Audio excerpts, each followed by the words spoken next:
ఎన్నికైన నేతలందరికీ ప్రోటోకాల్ కల్పించాలని డిమాండ్ చేశారు మాజీ మంత్రి తలసాని శ్రీనివాస్ యాదవ్. కొన్ని ప్రాంతాల్లో ఎమ్మెల్యేలను ప్రారంభోత్సవ పనులకు పిలవటం లేదని, బీఆర్ఎస్ ప్రజాప్రతినిధులు ఫోన్ చేస్తే దానిని వారు ఎత్తటం లేదని ఆయన విమర్శించారు.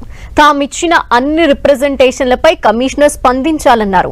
జీహెచ్ఎంసీలో బీఆర్ఎస్ కే మెజారిటీ ఉందని, తమ కార్పొరేటర్లు సంధించే ప్రశ్నలని చర్చకి పెట్టాలన్నారు.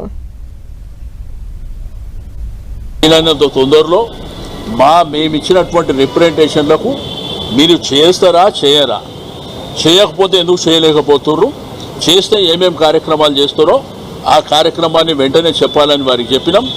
అదేవిధంగా మా కార్పొరేటర్లు మండే ట్యూస్డే ఈ 2 రోజులల్లా ఏదో ఒక రోజు వాళ్ళందరికీ టైం ఇవ్వమని చెప్పినాం. అదొకటి.